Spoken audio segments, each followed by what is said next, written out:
Do I have any questions? I have some. I'm not trying to pin anybody's Cheerios here. So I was looking at your presentation, which I appreciate, and looking at it, it didn't appear any of the examples really were in cemeteries, and which I agree with. I kind of think I'm more leaning of the mindset of not having a memorial necessarily, or not putting all of our weight at a memorial at the cemetery itself, and maybe being more deliberate with where we're going to have our flagship park or community center. I feel like somewhere like that would be more appropriate to have. I mean, we want to be able to have events there. People, I mean, to me, I don't want to go to the cemetery and it's just cemetery is a cemetery, and it's just I'm going to go, wipe my eyes a little bit and be done. Where, with a veteran memorial, you can do the same thing, I guess, but it's more of an appreciation type thing, and community coming together, celebrating those types of things.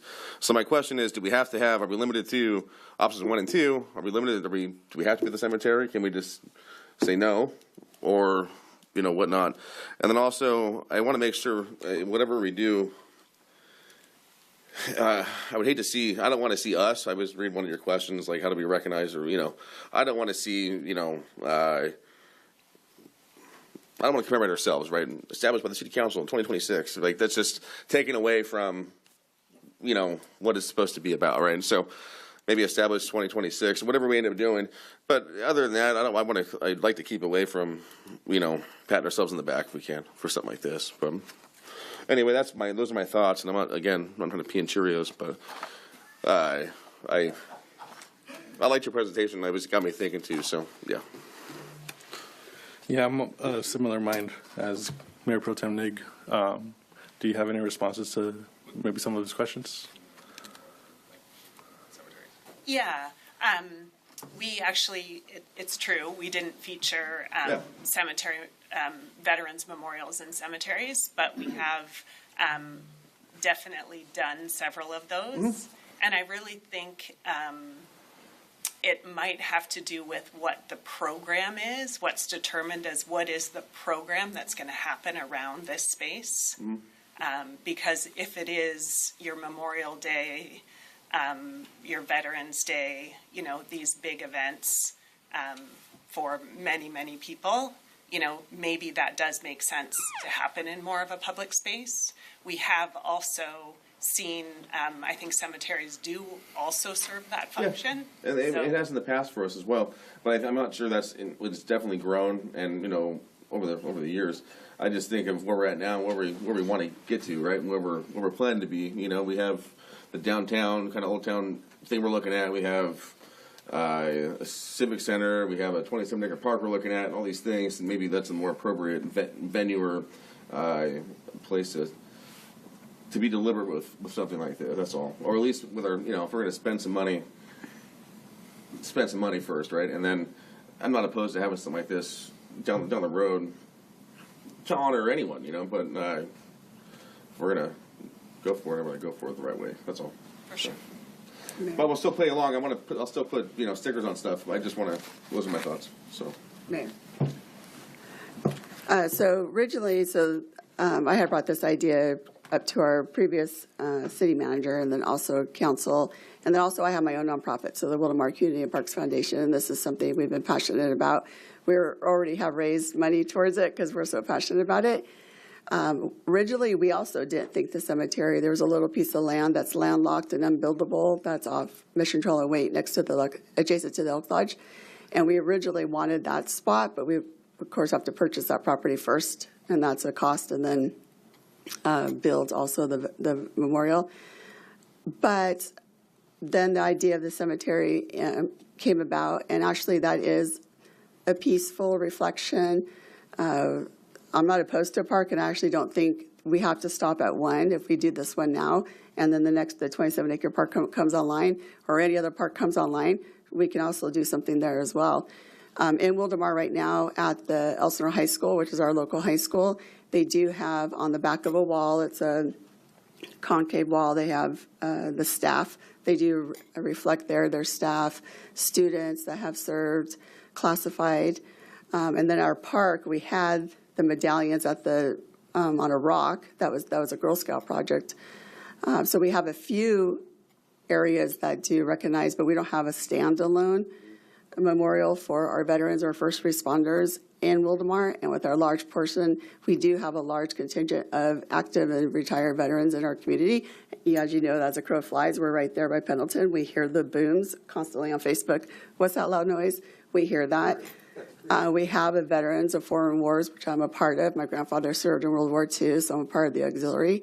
Right next door is the Elks Lodge. The average age of an Elks Lodge is 71. A lot of them have also served. So we have the heroes right here in our community, and now it's time to reflect that and create this space for them. I'm not opposed to the cemetery at all, and like I said, we don't have to stop. This is the first one. Our other parks aren't coming online for a while. I wish they were coming tomorrow, but they're not coming online for a while. And in those designs, we can absolutely incorporate other designs. Like, well, look how many times you said the 5 military branches. And I don't know how they're all updating them, but they're 6, right? And so, yeah, yeah. So you're going to have to, I don't know how they're going to update those memorials. But my point is, in the future, if there was a 7 or something, then the next park could have to incorporate that. We did have a VFW member attend earlier. They have their own meeting tonight, so he wasn't able to stay tonight. He wanted to make sure it was 6, and he wanted to make sure that it was in the right order. I didn't realize the Coast Guard is always last, and so he wanted to make sure that whatever we do, that the 6 are in the right order. So those are my thoughts. Yeah, no, I agree, and my concern is just if we're going to spend the money, and I'd like to see what we like. Obviously, we're not spending money tonight, right? It's just if we're going to go down that road and spend a big chunk of money, I want to be deliberate with it, because who knows what the hell we're going to do. And I would hate to be down. I would hate to be in a position where we have a badass civic center or a park, and like we don't have the money to go do something that we should be doing there, right? Well, I think this is for the community, by the community, and I think incorporating partnerships like my nonprofit. You have the Elks Lodge, you have the VFW, Pechanga, CRNR. The money, I'm not as concerned about where the funding is going to come from. I think it's there once we have the vision and we go out and tell the community this is what we're doing. There's going to be steak dinners. There's going to be all types of ways to fundraise. Oh, okay. But again, I'm not going to get an argument about where it's at. I'm telling you my thoughts with it. Yeah. That's all. I'm the veteran here, so that's why I was talking shit about the Coast Guard. Mayor? It's okay. And again, I'm going to play the game. I'm going to put stickers on and stuff. I just think those are my ideas with it, or my ideas with how we go forward with it. That's all. And again, making sure we're not patting ourselves in the back with it, because it is not, it's not about us. So, but. Yeah. So what I hear is a lot of excitement for a memorial, and it sounds like we're discussing location and maybe even magnitude. It sounds like maybe from what you're speaking, Dustin, something like maybe grander than what could be accommodated at the cemetery. And what I hear, yeah, you're not wrong. Yeah, look at those pictures we're showing, right? Like those are, they're like in town plazas and large gatherings. And I think there's a lot to still discuss on that point. But I also hear what you're saying, Bridget, and I think there's a couple of designs in there that seem like they would be a nice quiet reflection, piece at the cemetery that would then integrate well as we build out the cemetery further. That could continue to be a standalone there. So. I liked a couple of the slides. The one with the wall that was like a stone wall that you said ended the flight path. It ends where the flight path and the stones. I liked that design a lot in thinking of the cemetery. We just put the rock wall up, and we have the iron gates, and that seems like it would blend in well. And as the cemetery continues to build out, would still work. I also liked the water feature. I mean, we're in Southern California, so I liked that one too, and I thought that was cool. And then as the cemetery, continues to be built out, it seems like that would continue to flow and work cohesively. And then maybe some of the larger ones are more aspirational for those larger spaces. I don't know. You're right. I think the magnitude is the way to go. But we'll put the magnitude and what we're looking to get in the long term, right? So. But speak for. I think it's a great idea, and I think it's great to honor our first responders and our veterans and all 6 branches. And I love the enthusiasm. But maybe, I guess, one of the reasons I want to jump in, even though we haven't, we weren't planning on discussing quite yet, was because maybe that's something we need to discuss before we're putting stickers up. Like, what are the parameters if we're talking about these kind of two location ideas? Before we dive into that, Joseph, did you have any questions? Sure, I'll preface it by saying I'm glad I left my Cheerios at home. But, no, honestly, so you're right, we can have more than one, but if there was, if there's going to be private funding for this at the cemetery, I probably was originally, not that there's room on the existing grounds, but it just seems off to the corner, especially the one that's further off of Gruel, it's further away, it seems, it seemed like, okay, well, we have place over here to put it, but it didn't seem featured. I would rather, so if you wanted to put one there because I'm fine with the land going there if it's privately funded and all that. I'd rather the city put one either at Martin O'Brien, because you can always reimagine some of the spots and just, things can move. Or one of the newer parks, it could be included that. So I would think that would make more sense, especially there's going to be much actual city money towards it. Yeah, I'm of similar mind with some of the comments that are being shared up here. I think of the intent of this memorial being to recognize and remember the selflessness and sacrifice of our first responders and veterans, I think that it should be something that's visible, accessible to the community. When I think of the cemetery, I don't currently think of having ample parking space, right? I'm not crazy about the location just because I feel like there's low visibility, and I feel like this is something that should be seen, right? But the question that I did have for you guys, as you guys were sharing these designs, were there any cost estimates for these memorials? I didn't see that. No, we didn't get into we can provide some costs to some of the projects that we've done, but no, we haven't dived into that yet. Okay. And what about maybe the two spaces that were identified, I'm guessing they're probably equal size. Did you have maybe a plan on how big the memorial would be? So I guess I could step in and answer some of these questions. And so in regards to the pricing, we'll go back to that one. The approach in tonight's exercise will ultimately give you a price based on the features, right? Because based on your granite or steel or glass, those will all have their own components and features that would cost different. And in regards to the locations,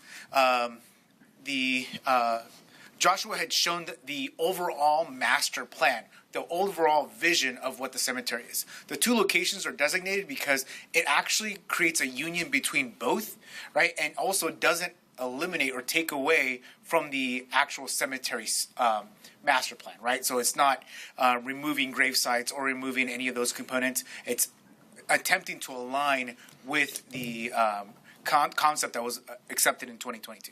Sorry, 2020. All right. Follow-up question to that then. Since there's two locations suggested, I feel like it would look a little imbalanced, right? There wouldn't be symmetry. So can you speak to why I can see from the picture, but for those that maybe don't have these pictures in front of them, can you speak to why they're off to the side, maybe not in the center? Correct. So currently there's a divide between the developed cemetery and the future development. And so the section, I believe, is called option 2. The reason that is so that it is capturing to the audience driving down Gruel. Right. So, and then if you want more of a solemn, more quiet location, that's why option 1 is there. Right. It's kind of more towards the center. If you look at if we could go back to the slide that shows the ultimate. So there is an actual featured driveway that's going to come in with a rotunda around it.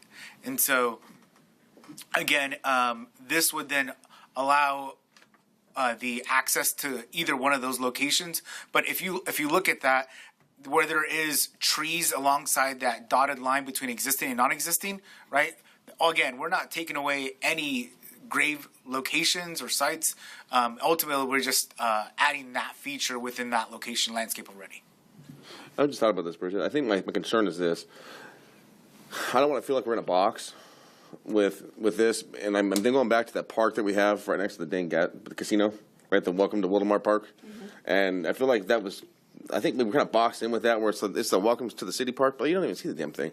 And that's what I want to. I want to make sure we're not just doing something because we can, and that's it. That's really it. I want to make sure we're being good stewards with it. That's all. And I know you're raising money for it, and people are going to be paying for it. I would hate for it to be something that ends up being the Welcome to Wildomar Park that no one sees because it's in a damn it just sucks. The park's not the best spot. That's all. I love our city, but it's not the best thought out park. So that's it. I think that'll be more my thought with it. I think I'm trying to get across. And so what we're bringing tonight is the option, right? Ultimately, this provides an option to incorporate it into the cemetery master plan. But ultimately, again, this is a concept. So we could develop the concept, and when the consultant brings in our final update for the actual cemetery master plan, right, then it's either we incorporate it or don't, right? And when we communicated the cemetery master plan update for quite some time now, it was of a general kind of consensus that we should just throw this in as an option. So this is the option that we're exercising tonight, and really making that available to the community as well. Yeah, definitely not a bad option. I definitely appreciate it, and I think we should definitely go through the exercise of this to kind of get where our heads are at. And I want you to know, I think I'm not dogging a memorial. I really want one. I think it'd be awesome. I just want to make sure we're doing it the right way. That's all. Right, and I think we can, so right now we do have our Memorial Day there. Yep. I think we can have other events there, Patriot Day, Flag Day, have our children, the students that we had here tonight, they can be there. So about being seen, I think they can be there, but it is a reflective spot. Like I said, I really wanted Mission Trail and wait, but the car's going by so fast. I mean, I understand what you're saying about being seen, but is it really reflective or peaceful if the cars are going by 50 miles per hour? And then I'm afraid if they jump the curb and, crash into it, which someone just crashed into Marta last week. So I really think the cemetery at this point is our best option, and it is peaceful and that reflective scenery that you can sit in. Because, like I said, our other parks are years away. If I can just throw one more comment in there, because I guess it depends on what you're going for. Because if you're going for, because you can have more than one style. You can definitely have the ones where it's reflective and you're contemplative and all that. But I also like the one at the Storm Stadium where you walk. It's just part of the the experience of going to the ballpark there. So I guess it depends on what we're aiming for. Because I like where it's just really accessible versus because to the cemetery. Even though I have 2 plots there, so I probably won't be visiting it other than permanently. But other than Memorial Day, I'm not there, so you would want the opportunity, like you're going to the ball game, and it's right there, or at the park, or so that's just thought. We can have historical tours. We can be there. This could be something that actually brings people to our beautiful our beautiful cemetery, because you can make it a community connection. I mean, we've been in the city now almost 18 years. Our heroes are here. I don't know why we want to wait any longer. Well, I'm not sold on the whole part, but let's go down. Let's exercise the game. Let's go through this and see where we went. It's all good discussion up here at the dais right now. Let's go ahead. Right? Yeah, absolutely. And there'll also be opportunity for public comment afterwards. So let's go down to the audience for the interactive portion of this workshop. So we get stickies.